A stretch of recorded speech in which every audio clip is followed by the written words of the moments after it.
Jepang, bahasa Mandarin, bahasa macam-macam kursus dia luar biasa untuk dapat dunianya.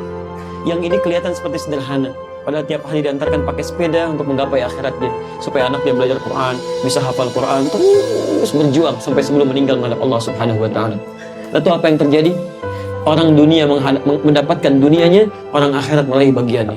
Begitu ibunya berusaha keras, anaknya bisa hafal Quran, maka Masya Allah, sebelum masuk ke surga bahkan Allah berikan penghargaan. Hadis At-Tirmidzi, nomor hadis 2915. Lihat kalimatnya. Sebelum anaknya dan ibunya ke surga, tiba-tiba muncul kalimat, Allahumma halli, kata Quran.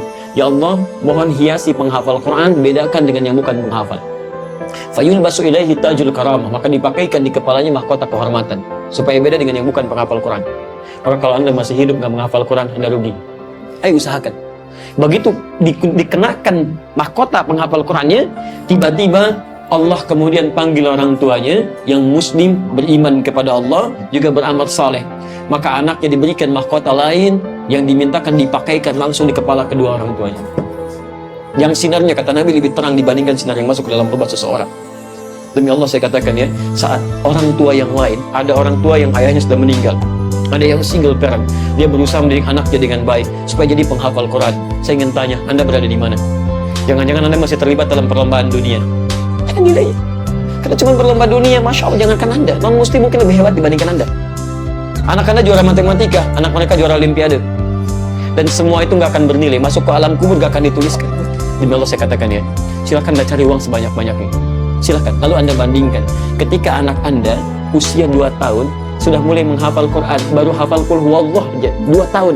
Anda pulang, Masya Allah, pulang ke rumah, lalu mendengar anak Anda tiba-tiba bacakan menghadap ke arah kiblat, Qul Huwallahu Ahad, Allahus Samad.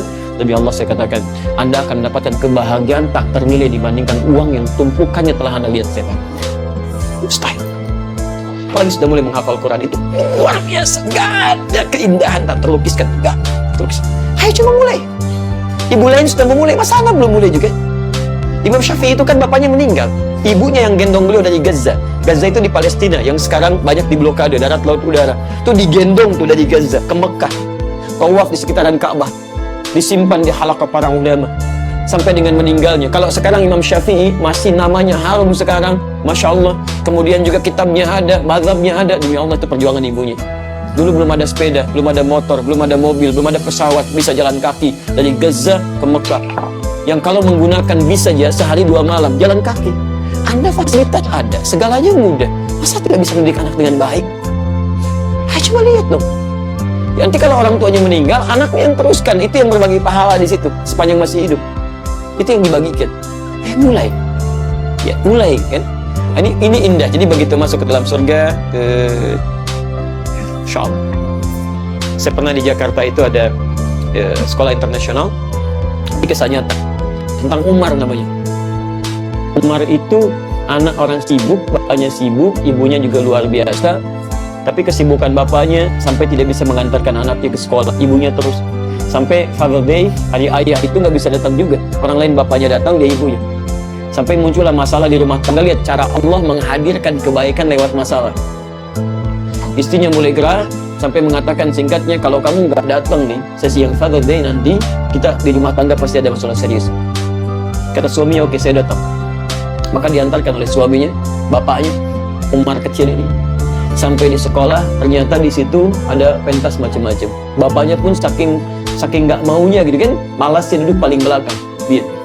Maka dipanggil yang lain perform. Ada yang menang, ada yang menyanyi, ada yang menari, ada yang puisi macam-macam. Tiba-tiba muncul giliran Umar. Umar datang. Begitu maju ke depan, Umar mengatakan, Miss, saya mau panggil Mr. X. Maju ke sini. Dikira bapaknya, ternyata bukan. Guru ngaji. Bapaknya langsung begini, oh yang dipanggil guru ngaji. Begitu datang, kata Umar, saya ingin baca surat An-Naba, tolong guru saya mengecek saya. Masya Allah, maka hadirin diam. Maka dicek, kata gurunya, Umar baca. Mulai baca. Amma yatasa'adun anin naba'il azim. Setelah sekian ayat, gurunya mengatakan, cukup Umar, sekarang baca ayat 39, ayat 35, ayat 30, ayat 20, ayat 25. Masya Allah, lancar semuanya. Baik, setelah diam seperti itu, kemudian si misnya itu takjub bertanya dia, kagum. Umar kenapa memilih membaca Al-Quran? Yang lain kan performnya ada yang menyanyi, ada yang menangis, ada yang puisi. Lihat ini. Kata guru saya, beliau mengatakan, kalau saya bisa menghafal Quran, maka saya akan dipertemukan dengan ayah saya dan ibu saya, dan nanti diberi kesempatan memberikan mahkota di kepala ayah saya. Sampai hari ini papa tuh sibuk sekali, gak pernah punya waktu untuk saya. Mama yang mengantarkan, saya tidak ingin dipisahkan dengan papa di akhir nanti lagi, karena itu saya menghafal Quran. Maka dari situ tiba-tiba bapaknya bangun menangis di peluk anak